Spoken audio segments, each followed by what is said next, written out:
The story of Darkgrave is pretty interesting, actually. This idea, this concept of a song about the reality of hell is not new to us and not exactly unique to our music in the past.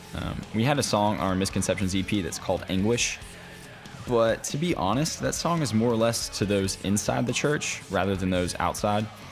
And while I definitely think that we said what needed to be said with our old material, I do think, however, that since the idea for anguish came out of the unending concern for unbelievers that's found in Paul's words in Romans 9, this song would have been much more fit to be named Anguish. So one could look at this song and think of it as a sequel or a spin-off of that song, but that doesn't mean that Darkgrave doesn't conform to the concept of On the Depths of Depravity. Darkgrave is the first song of 3 songs that the level-headed secondary character uses to respond to the troubled main character, whose side you've heard in detail at this point in the album. Darkgrave actually picks up directly where Of Youth left off, especially when you consider Insincerity as a short aside for the secondary character to gather his thoughts and emotions. At the end of Youth, you hear the words, "Strange how I fell out of love with a God I thought I knew so well." The beginning of Darkgrave opens with a line that could be viewed as a direct response to the definition and understanding of what love is, addressing both the main character subtly and the general human species more realistically. His words are, "What kind of love only exists in theory? What kind of love merely lives inside the walls of a church, where uncovering hypocrisy is as simple enough as hearing us call ourselves the lovers of God?" Immediately, we see our new level-headed friend and narrator address the heart of the issue for those who feel distant from God, who say they fall out of love. The issue may have never left the church building, being that our love for God is not limited to how we respond in a church service.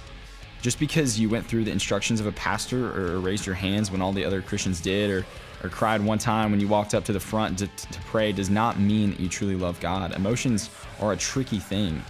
If you love God, the fruit of that relationship will last for eternity, let alone past the confines of a 10 o'clock worship service at your local church.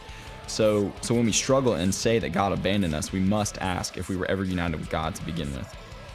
After this primary address, the heart of the song lies in approaching the unbelieving friend in earnestness and deep compassion. This is supposed to represent an ideal concern for unbelievers, something to be imitated by the masses of those who claim Christianity and yet struggle with explaining their beliefs to others and representing Christ throughout. It's worth risking the relationship falling to the ground for the sake of at least telling his friend about the problems he sees and the truth that he needs. And then the tempo changes, and doing so hopefully creates a sense of significance and heightened emotion for what is happening. As more lyrics are revealed, you hear the same line that is first heard at the end of Insincerity. The one that says, "This bedside candle bears a haunting flame." That line actually comes from a story that Chris would tell us about how his father had a habit of lighting a candle and staring at it when he couldn't fall asleep to remind himself of the reality of hell, that many people he loved and cared about were going there, people who he had adored and appreciated. And we wanted to bring that up in the song because the idea of it creates a strong sentiment and paints a vivid image in your mind at just the right place. Appropriately following the repeat of those lines from Insincerity is a monologue on the characteristics of a modern-day funeral. And when this is all brought forth, my intention is to be cautious and careful that I'm not stepping into offensive bounds or territory, but that compassion and deep emotion is evoked when considering a situation like this.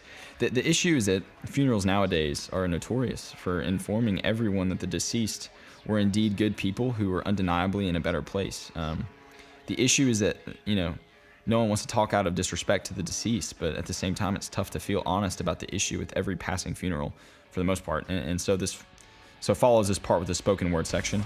I would say the first of its length and enormity since our last release. I don't have much extra to say about this part. I think it's pretty self-explanatory, and I just felt like it needed to be there and be said. I hope it displays the intended emotions, the ones I felt while writing the part. The last lines of this song cross back into the former tempo, allowing a shift in emotional focus. It's chaotic and it's intense, and paves the way for the question at the end. Is this the distance between God and man? In other words, is hell the distance between God and man? We thought about naming the entire album The Distance Between God and Man at one point, actually. But we decided On the Depths of Depravity worked best with the book theme throughout the album.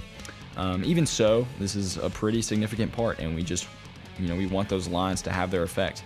This song is really just loaded with a lot of serious material, a lot of things to think about. And we hope people who listen to this one take the time to investigate everything this song is saying.